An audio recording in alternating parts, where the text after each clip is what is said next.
This lesson will cover the primary types of hydronic terminal units, their operational characteristics, and their specific applications within heat pump systems. The session begins with an introduction to heat pump emitters. This is followed by a detailed analysis of three primary types: radiators, underfloor heating systems, and fan coil units. The lesson concludes with a comparative summary of their operating temperatures. This first section introduces the topic of heat pump emitters. A terminal unit, also known as an emitter, is a device designed to transfer thermal energy from a hydronic circuit into a conditioned space. The selection and sizing of these emitters is critical, as it directly impacts the overall performance of the heat pump. Heat pumps achieve their highest efficiency at lower supply temperatures, meaning the choice of emitter directly influences the system's coefficient of performance. There are three common types of hydronic terminal units. These are low-temperature radiators, underfloor heating circuits, and fan coil units. Each of these emitters has distinct characteristics, including different required operating temperatures, primary heat transfer mechanisms, and dynamic response times. These factors are what determine their suitability and compatibility with heat pump systems. In retrofit projects, a significant challenge arises when assessing existing terminal units. If a high-temperature boiler is being replaced with a low-temperature heat pump, a thorough thermal and hydraulic analysis is required. This analysis is necessary to confirm whether the existing emitters can deliver the required heat output under the new, lower-temperature operating conditions.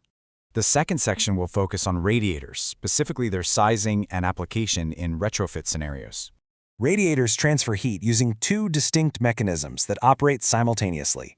The first is convection, which warms the air as it circulates across the radiator's surface. The second is radiation, which transfers heat directly to surrounding objects and surfaces via infrared exchange. In typical residential installations, convection is the dominant component of heat transfer.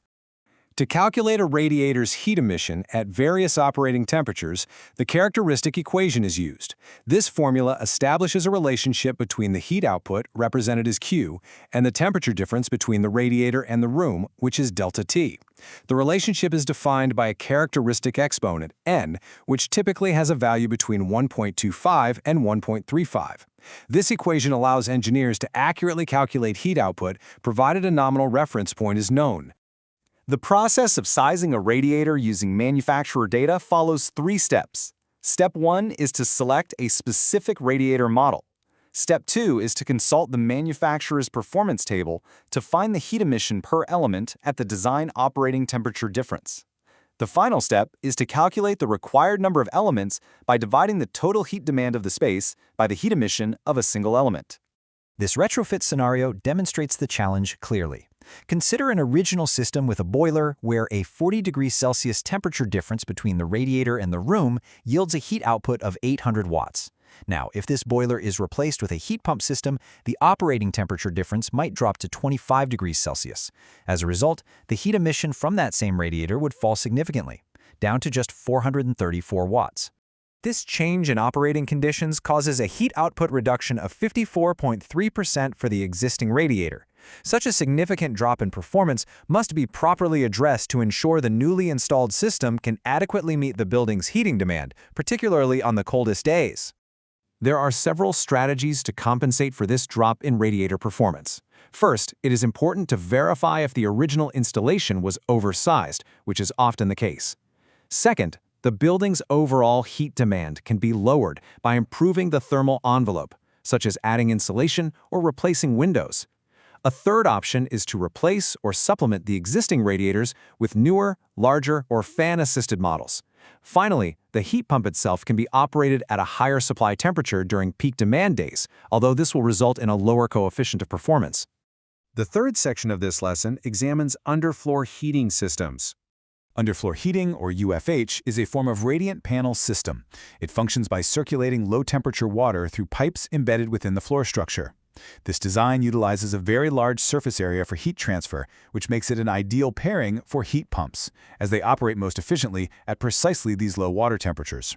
The typical range for water supply temperatures in underfloor heating systems is between 30 and 45 degrees Celsius. These temperatures are deliberately low to ensure the floor surface temperature remains comfortable and safe, which is generally limited to approximately 29 degrees Celsius in occupied areas. Underfloor heating systems have several key characteristics. They possess a high thermal mass, which provides very stable and even temperatures, but also leads to a slow response time, or thermal lag.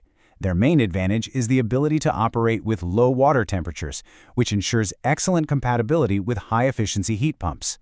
These systems can also provide radiant cooling, but their capacity in this mode is constrained by the risk of condensation forming on the floor surface. Section 4 provides an overview of fan coil units.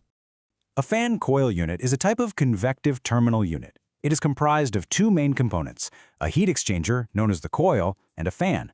The fan's function is to blow air across this coil, facilitating a very rapid transfer of heat to or from the air. This use of forced convection is what distinguishes fan coil units from passive emitters, such as standard radiators. Fan coil units have distinct operating modes.